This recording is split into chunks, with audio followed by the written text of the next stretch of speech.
Hello, welcome again to the Astro Cosmic Hour.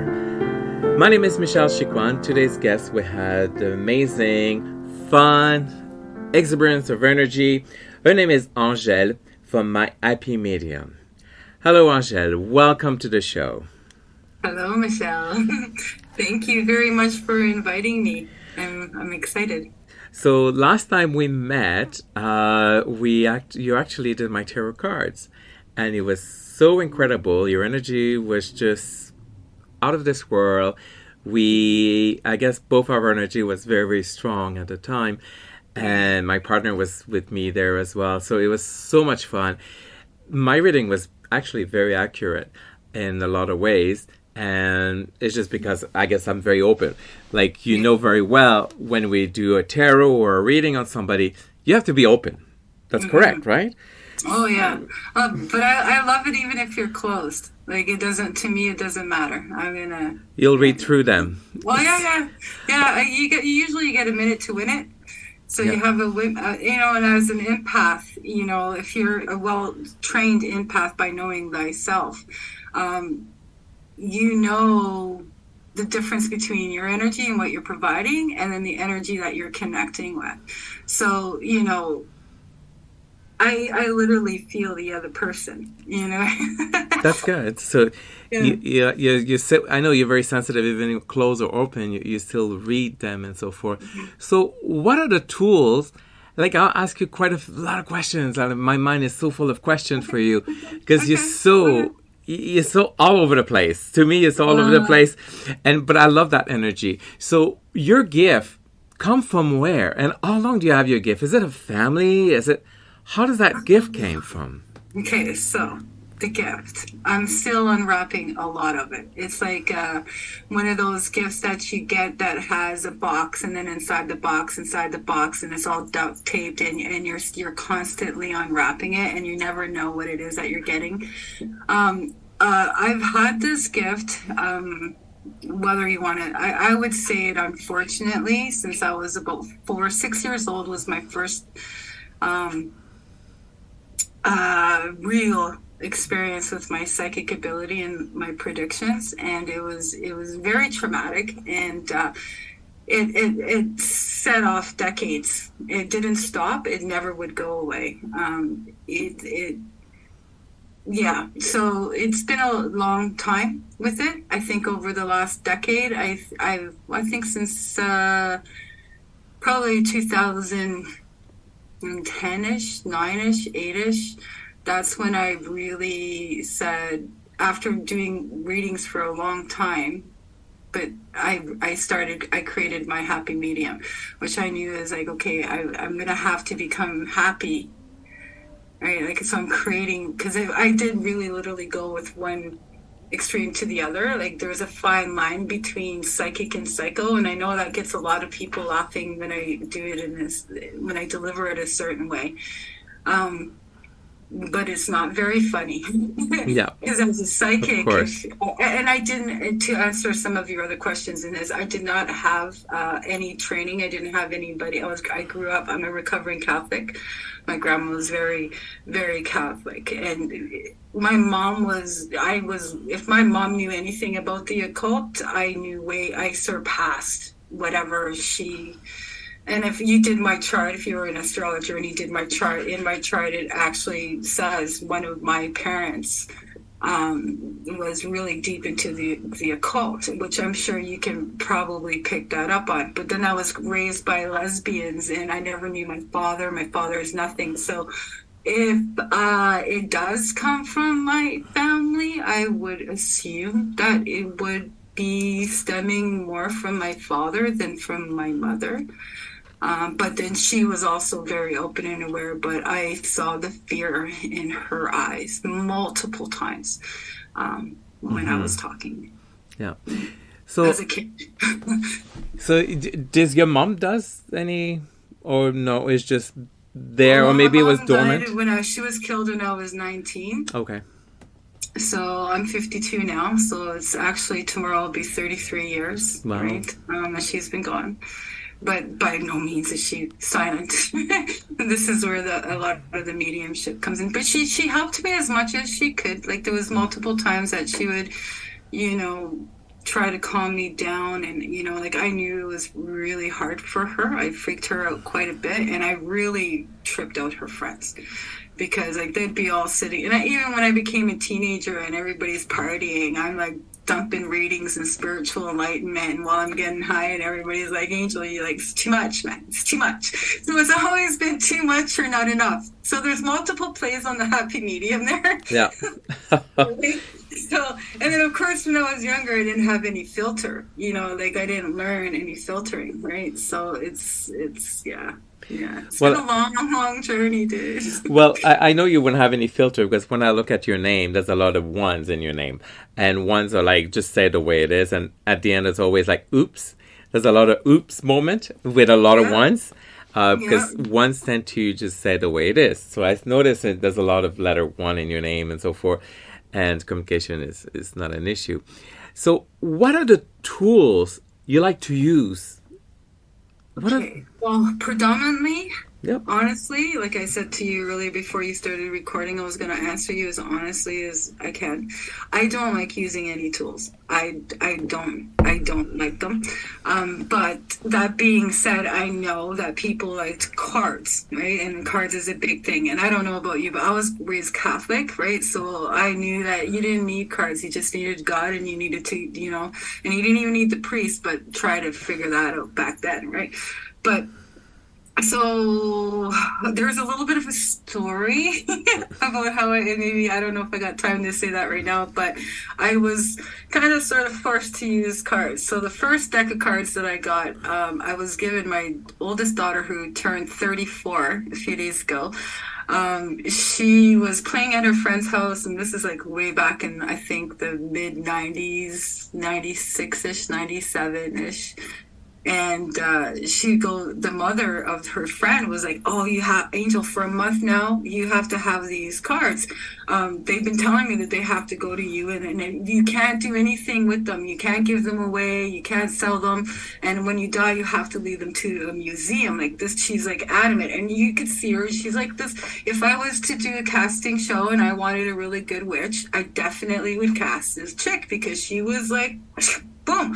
So I'm like, I don't want these cards. I'm totally, you know, rebelling against it. But I'm like, okay, fine. She goes, but you can't have the book. I'm like, oh, what the fuck, right?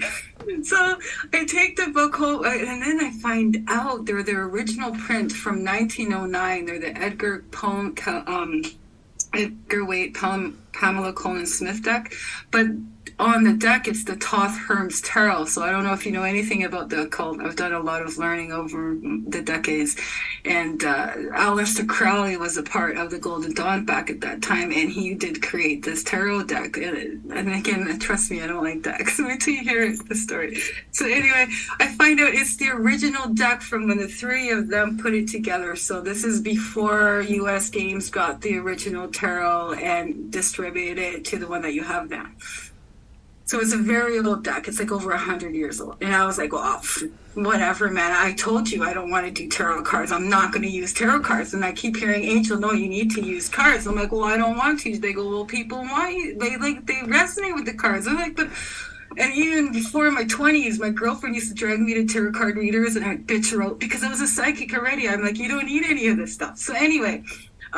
resilient and rebellious me, I go into the Visions bookstore, I think that, again, same year, probably 97, in New Westminster, and I found the Osho Zen deck. Now I started using this deck because it had 79 cards versus your 78. So I'm thinking, okay, there's loopholes, boom, boom, boom. I'm looking at the back of the deck. It's a picture of Buddha all in his consciousness. I'm like, this is the deck. If you guys are going to make me use a deck, I'm going to use this deck. So I've been using, and I have a collection probably about, I don't know, at least 100 plus of tarot decks, but I predominantly use this. And so over the years, I was really, really proud of my relationship with this deck. I love this deck. And then one day, a friend of mine that I gave, because I would teach on this deck, everything, and my friend messages me, goes, Angel, you got to listen to this Joe Rogan episode.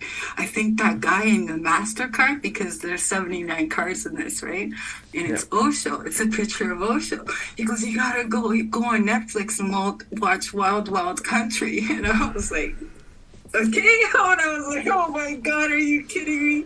I don't want to use these cards anymore. So God, that only lasted a couple of months and they kept bugging me because it is, oh my God, Michelle, I'm going to tell you, it is one of the most beautiful, incredible tools that I can bring to the table to use that really shows spirit, that really gives people a really deep understanding. And the fact that this deck allows you to focus on the here and now, again, hence happy medium, the past brought you to here. Here is what's going to determine what your future is going to be. So you have to focus here and the now. So clean up the past, let the past get in the same. And it's just an incredible tool. So sorry for the long answer. But yeah, No,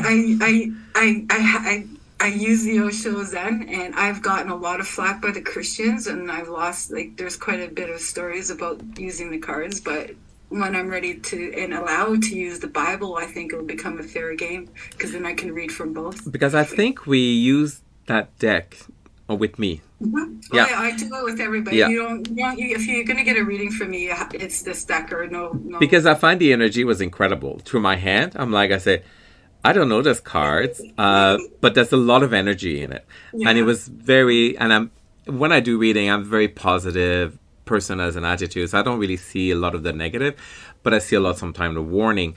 But I find that deck was just so almost like magical. It was kind of very, very feeling. The magical is more attribute to that special deck because I find it was like, wait a minute, this is like something almost kind of magical about it. It It was really neat. Yeah, I have an incredible relationship with this deck, and it got to the point where I was like, okay, I can't even. I go to say pick a card. I literally have to look away because you're gonna pick the card that I look at. If you're going in the circle, if I don't look away and let you pick, you're gonna predominantly pick the cards that I'm looking at. But what amazes me about this deck is that you pick the cards, right?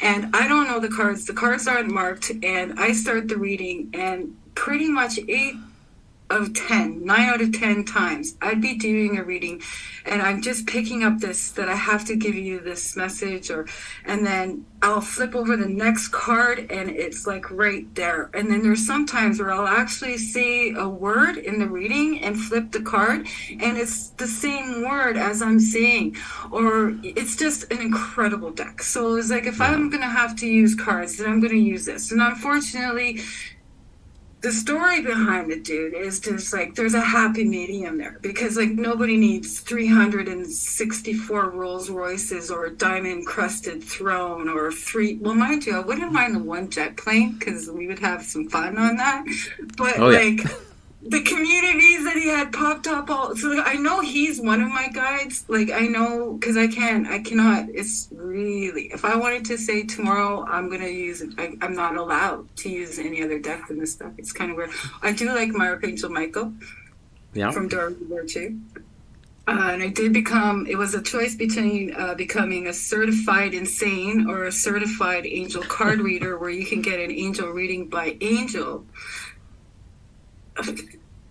I knew too many in and out of sayings or going, Angel, forget it. There's a revolving door there. We're just going to have to, you know what I mean? And it's such an incredible story. I cannot wait to start writing about how spirit flows through and the magic.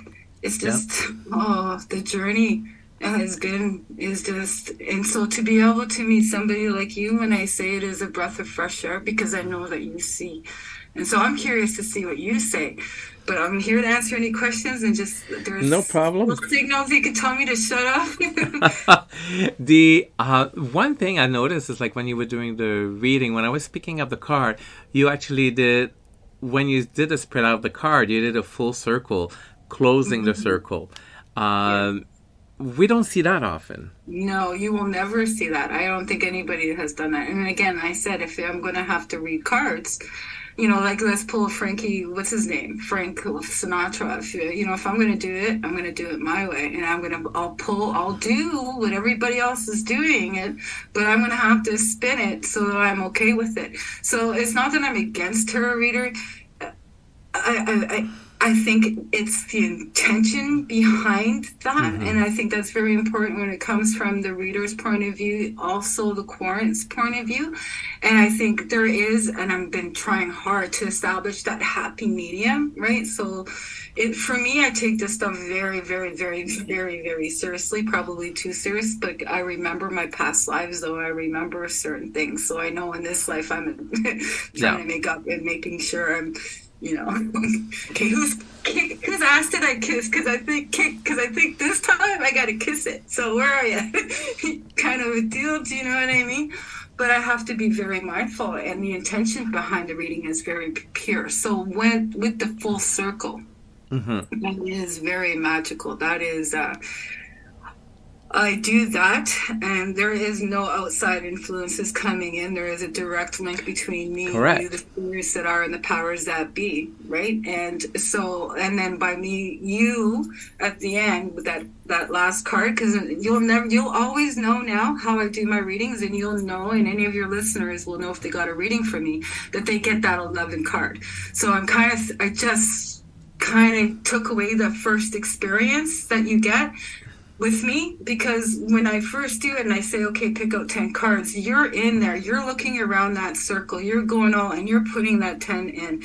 And there's multiple reasons why I do that on multiple levels. This is a multi-dimensional world, consciousness. So I have it very, very, almost like a Virgo, which I have no Virgo in my chart, I don't think, but very, and structured. So there's no exterior, influences going in. So you're focusing on those 10 cards, and then you're putting in, and you're like, okay, I finally got it. And then I throw you a curveball, go, okay, now pick one more and hand it to me. And you're like, oh, what?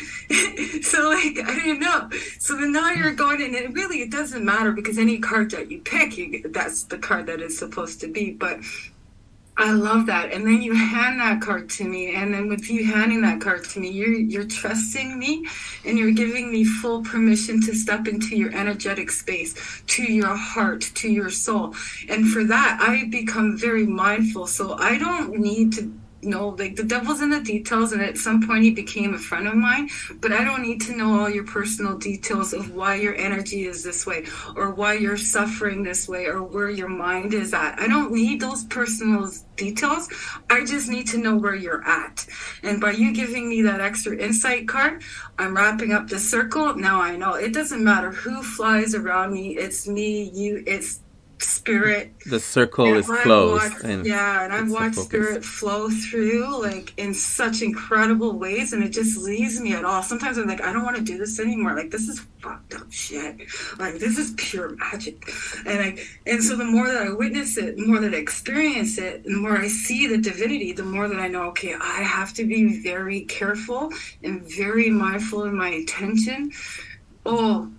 So that's what I bring to the table with the readings. Right? So talking of table, when people come and meet you in person, what is on your table? What is that? Do you have gems? Do you have things that sometimes is nothing on the table? There's a lot of little.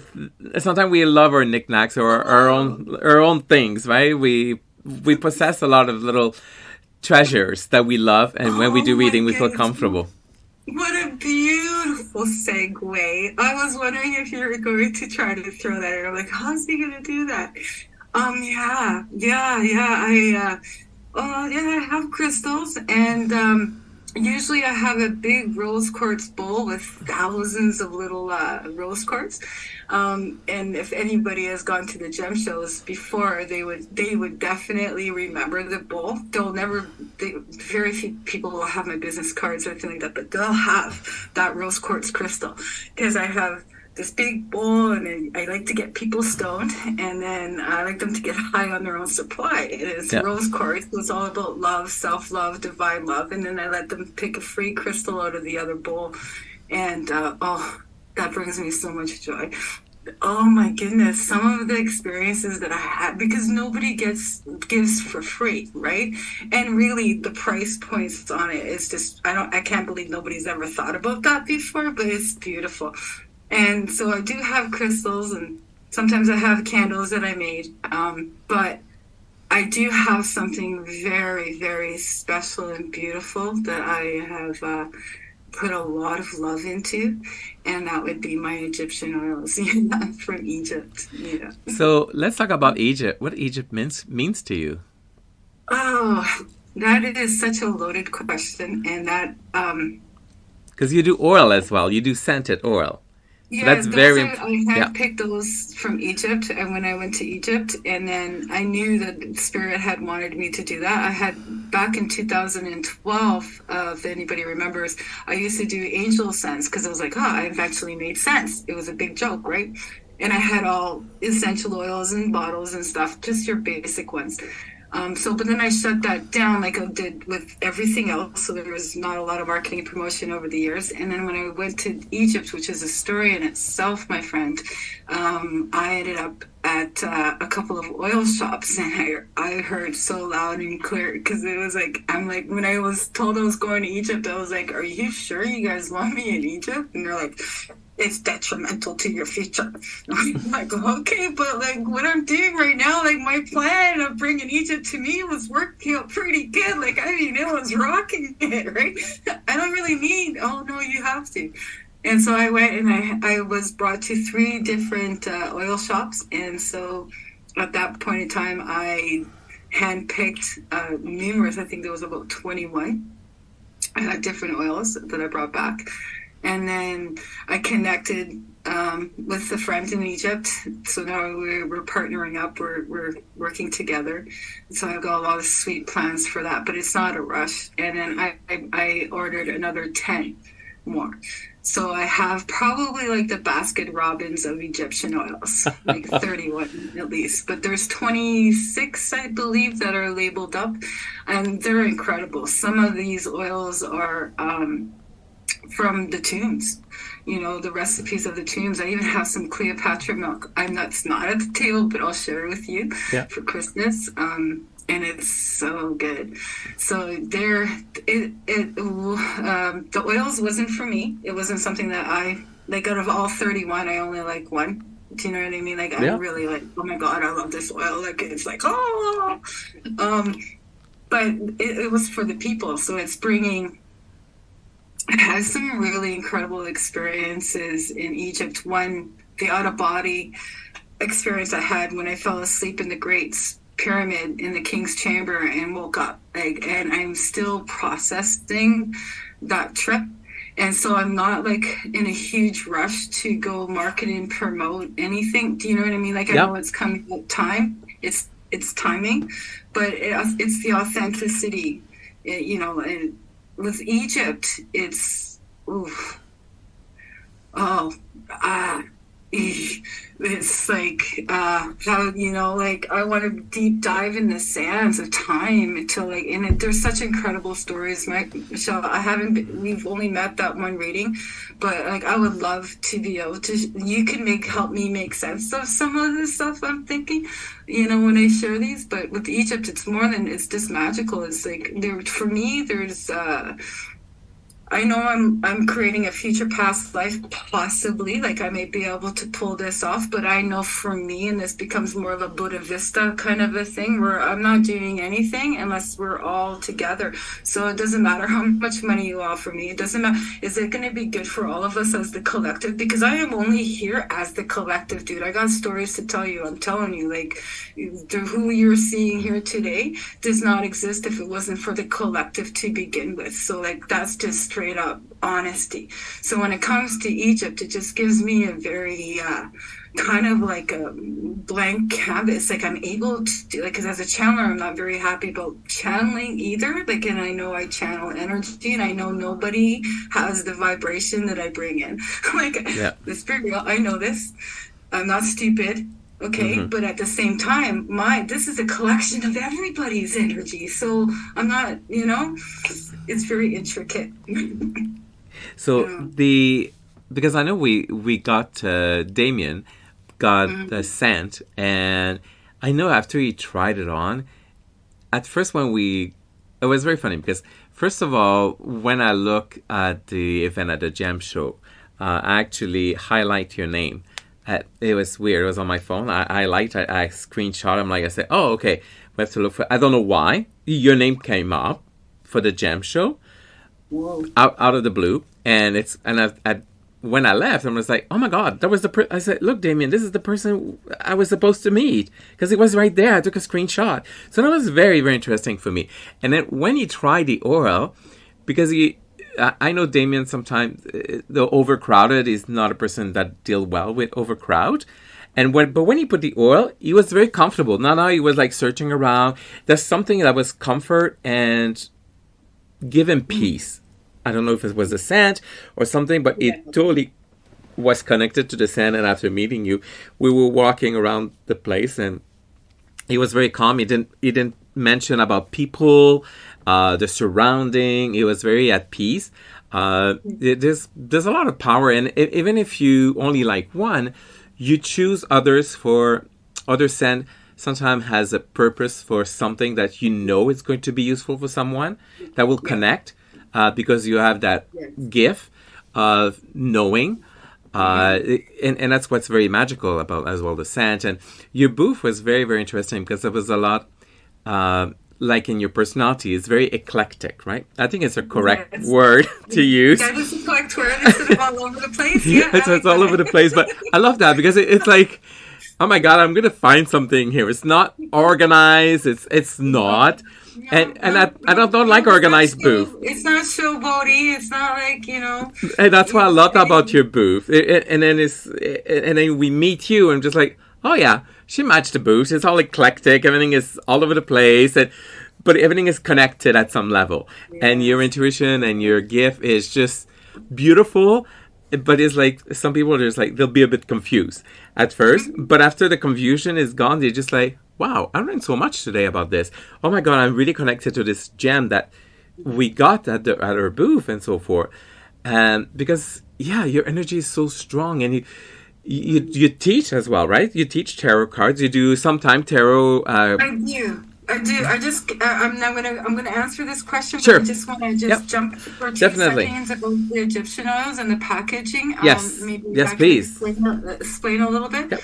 So when I purchased the oils just come in these glass little bottles. That's it, right? With a label of the name. So what you saw at the booth in terms of the way that all the packaging was, that was my creation. I did that. And I individually, and this crystal that you get, there's a stone that he would have gotten, and he would have gotten a bag. So everything that I have done with the Egyptian oils has a pure Reiki. Oh my goodness, such intention when it comes to that. The stone itself and the bracelet. I don't know if you guys got a bracelet or not.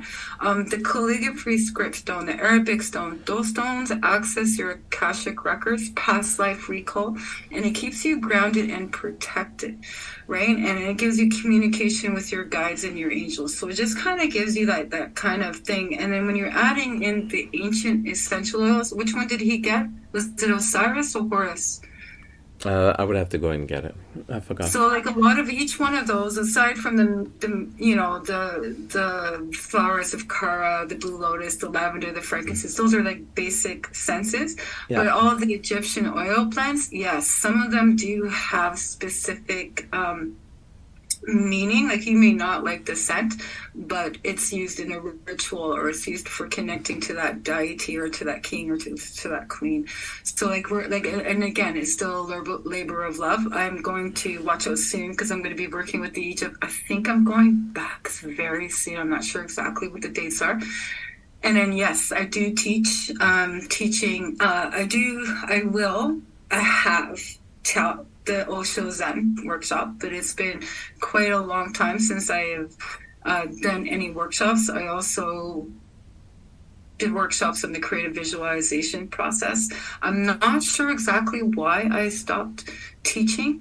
I think maybe it's because I just knew I had more lessons at a deeper level. I needed to become more Mm-hmm. confident, right? Really, like, and my confidence is unshakable. Like, I don't care who you are, you ain't gonna. And my skin, oh honey, as the cancer that I am, it's very thick. So I'm okay to start teaching. And I just tentatively, thanks to you and a few other people, with my Reiki teacher last Saturday, set up a tentative date to start teaching my first level 1 Reiki, and that'll be coming up in the new year. And then in between that, I am going to start offering some Zoom meetings out of the group.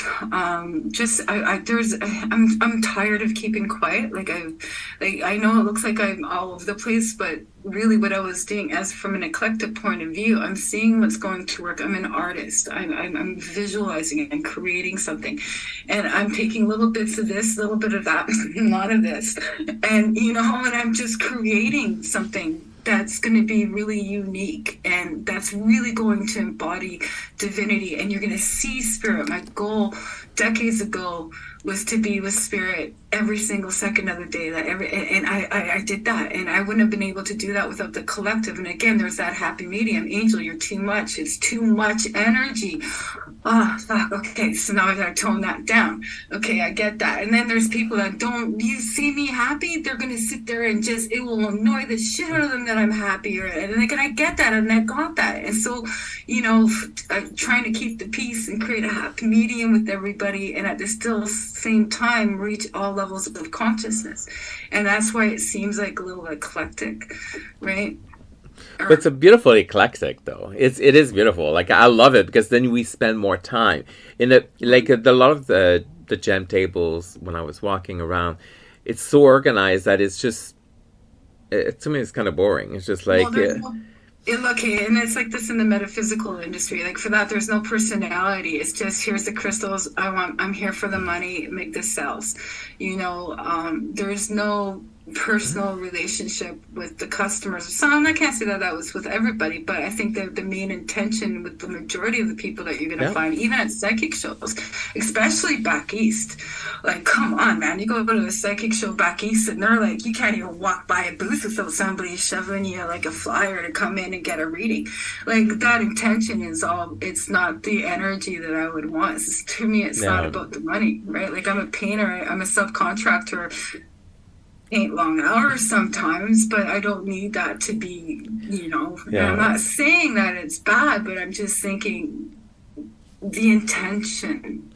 Yeah, because I find, like, I'll repeat again myself, I just find when I walk to your tables, it feels like I'm looking at your treasures that you found. There's a story behind everything out there, and people could purchase it, but it's just something you bought by the bulk somewhere and then just selling it to people to make a profit. It looks like it's a treasure chest. It's like, it looks like, oh my God, everything is like, as a point of view, a story, a background. There's a meaning. They belong to people, right? And you'd be surprised, Michelle, how much, like, other vendors used to get so mad at me because I would literally give stuff away. They would just see me giving stuff away all the time. And it's like, well, we're here to sell. This isn't our hobby, like, come on. And it's like, it took them a few years, I think 3 or 4 years, to get used to the fact that I was, giving away the crystals the way that I do it. And once I started buying it for them to give away, then they really got into it. They were like, okay, now I feel good because she's buying it for me and she's giving them all away. But yeah, it's a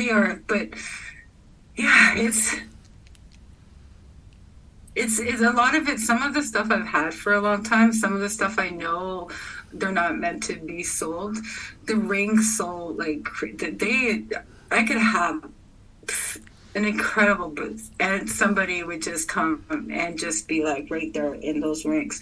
Those rings hold so much energy. Yeah. And then now it's the oils. Now it's like the essential oils, like those you're never gonna see those anywhere. Yeah. And you'll never feel the intention and the energy. So as a Reiki practitioner, you're paying money for those oils. Well, there's a lot, and I have to do really better more concrete write-up of what you're actually receiving when you're taking those oils, because it is a spiritual experience. And that's why you can't really find, even if you went on my Facebook, you're not going to find a place really where to buy them. Do you know what I mean? Like, Okay. So if somebody wants oil from you, they can't go through your Facebook not at or this contact. moment right now. They would have to like really be somewhere that I popped up. Like I was at the Extreme last week. I had my oils there. I know, That's right? right. My happy medium at the Extreme clothing boutique. I was like, I didn't write that. But on your Facebook, people could find you where you're going to be next and so forth. Yeah. Okay. I do post that, and then I'm going to be more consistent with the live readings. So I have over the last couple decades do live readings, moon readings online, right through on Facebook. Like I said, I've hit on there pretty well, but I am wanting to start a podcast soon too, and really start talking about, because I feel like it's okay. Like maybe 5 years ago, I couldn't talk about some of the things or share some of the stories.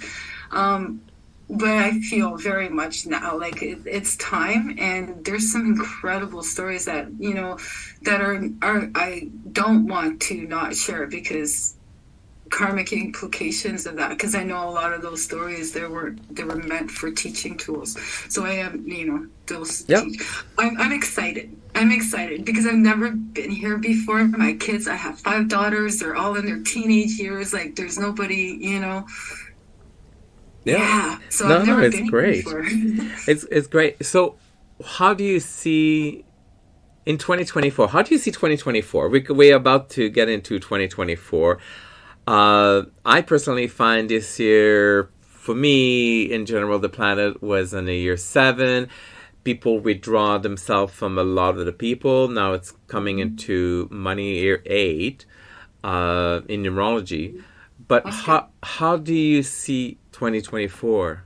Okay, well, from a collective point of view, it's really funny that you would say that for this year it was a 7 where you saw a lot of people drawing back. This has definitely been from the start of the year to the end of the year, right from the get-go, straight through. For me, it's all been about setting boundaries and realizing my worth, and knowing that it's okay for us to be truly who we are and have those firm boundaries.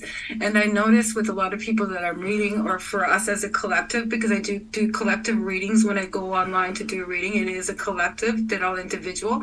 It has been that kind of a theme this whole year. And there was some pretty strong full moons, right, that came through. And so I find that the new year is going to be a lot lighter. It's going to be, people are more, depending on who you are and the different levels of consciousness and how much you have grown on your own spiritual path of awareness, because there's woke and then there's something different. That's, we've always been awake. Okay. Yeah. There's that difference.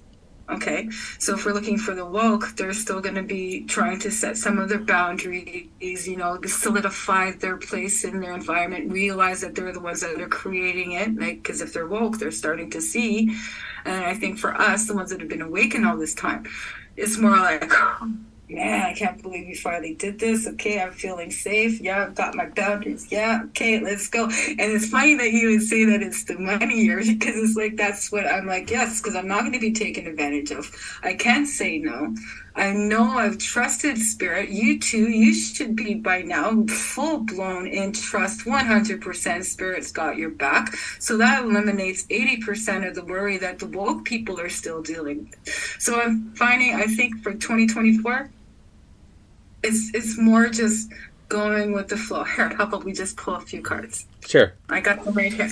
Let's see. I'm feeling going with the flow and just being, we've seen past beyond the illusion. You know, we know that we are the creator. I'm just talking from these cards because these are a great teaching tool. I'll let you know when I'm teaching these. They're so good. But I have to do a whole series. If I'm going to teach it, I want to do it right. So I want to go through each individual card. So the first one, see, there's the projections. We're going to do 3 cards. So this one here, this is where it's done.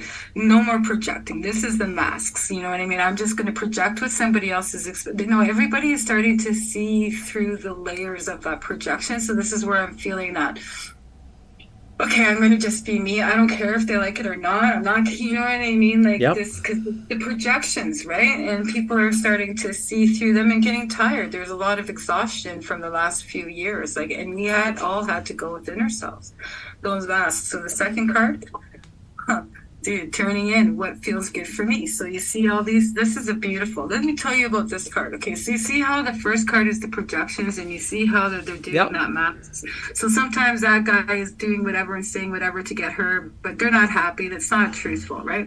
So this card, the turning in, you see how she's blocking out all these people. So this is Yep. her running around trying to Wow. please everybody. What should I do? Oh, they, and so here she is just going, okay, I understand that these are all these people, and they have all these The expectations influence. and Yeah. think I should do, but here is me. I'm setting boundaries and I'm going within myself and I'm asking myself first. Correct. And she's And making so her then circle as going, well with her hand. That's beautiful because it's inner. For inner. Yeah.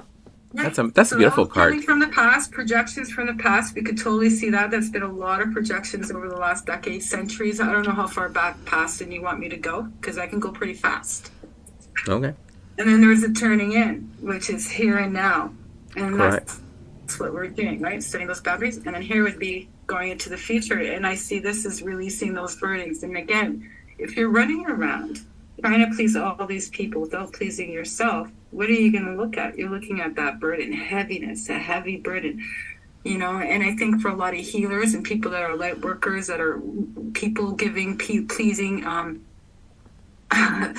it comes to a point where everything becomes a very much burden. And I think that's because they're not really tuning in and giving to themselves. So I see 2024 being more of a place where people are going within themselves and releasing the burdens that they've been carrying and knowing that it's okay. And then just an extra one is seeing the creativity and being very creative in expression, and know that your life is a work of art. Life is what you, finish the sentence. Life is what you You're making make it it. to be.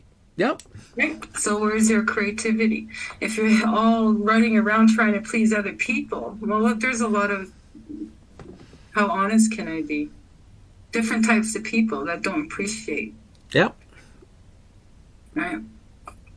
That's what I'm thinking 2024 is going to be. Yeah. That's And good. then just Thank top it off, you. there's the Hermit card. I know Damien was telling me, I was telling him today, Damien, I'm like, I said, oh, today I'm doing a podcast with Angele. I'm like, I say, he said, oh, you two will go for over an hour and a half, I'm Oh, sure. I know, I'm sorry. No, it's so awesome. It's like, because he's so right, because he does tarot cards. It's like, you two just get like, We so can speak for intense. hours. I know, we could do a full week of podcasts, just you and me, because it's just so intense, and we both love what we do, and we both get connected from in real person and as well on the other side. We connect so much, and you make me laugh so much because every time I think you mentioned like 4 or 5 times during our meeting, I'm like a gay man trapped in a woman's body. Oh, I'm like I said, I'm so in love with you, but I know you guys won't. It's not the way. But it was just so funny because you're it's true. so. It's true. It's true. It's the truth. It's the truth. That's my identification. I'm sorry. I'm sorry. Yeah, I went to Don't be. Puerto Vallarta.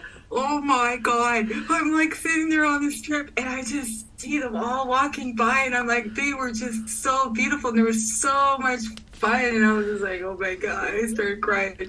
The blue But chair and the green chairs. the best part of it all is that I get to meet people like you, and I appreciate, like as a, but I love men, like so, and I do, and I know it's a different. I don't see very many women that has the attitude that I have in regards to men. So when I say that, I know it sounds like a joke, but it's actually a self-revelation, like Angel, like this is probably, and I'm really a good man. Like, dude, you should see, I'm still waiting for a man to come and outman me because I am that good of a man.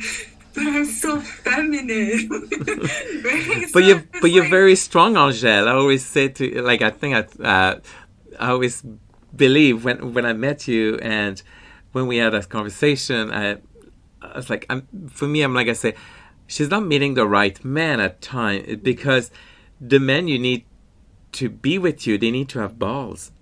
Oh, yes. Like they don't, you tend to attract the weak one, and that's why it never works. And you need somebody stronger than you. That's why I'm single, and I'm staying single, and I would love to submit. I would love to.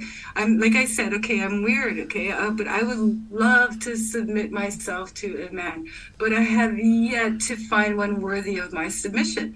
You know what I mean? Like, I haven't met them, and you're right. They're all weak. If I have to outman you, then what's the point? No, best well to be on your own. You know what I mean? Like, and I work like a man too. And then when I do my readings, I don't look like a man. I look pretty good. But during the week, I'm in my whites. I'm doing contract work. I'm a subcontractor. So it's like there's the balance. There's a happy medium there. But I'm not in a rush for that because I know it has to be very special. I love God so much. Like, I mean, maybe there's an Egyptian man waiting for you. Maybe. You tell me. You're a psychic medium too. What messages did you get from me? I don't get read very often, so I'd be curious what you got. I know we should. I should do your numbers one day and sit down and do more with you. Well, this is almost the end of our show today. So I really want to thank you, and I'm pretty sure everybody that was listening today had so much fun, and it just like they don't want it to be over. Like I don't want it to be over as well. But they could find Angele Valade on her Facebook, My IP Medium, with an H, because I'm French, so My IP Medium. I always get teased about my H's, but My IP Medium on Facebook, you could find Angele Valade, and you could book a reading or check it out what she's doing and where she is, if she's in your town, and so forth. I really appreciate your time to meet with me today, Angele. I really appreciate you're extremely valuable to the community. So thank you. I appreciate everything you do. You know, it's such a joy. It's such a joy. Thank you for just being you. You know, like you're such a beautiful and incredible soul. So I just would like to thank you for having me and, you know, sharing your space. And once I get my podcast going somehow, I would love for you to come in and talk about the numbers. I'm not, you know, yeah. Yeah, definitely. You're amazing. And I had such a joy. You know, it's what I love about being there and just being there for the people is because people are either going to receive you well or they're going to just take what they need and I have such an amazing experience with people predominantly for the most part. Except some days driving in Surrey can give you a little bit of stress, but like predominantly it's pretty good. And when you meet people like you, Michelle, you're beautiful. And so thank you for having me on your show. And I look forward to it again. I love the opportunity to work with you. Thank you. And this was the Astro Cosmic Hour with Michelle Chicoine with guest Angele Valade. Thank you.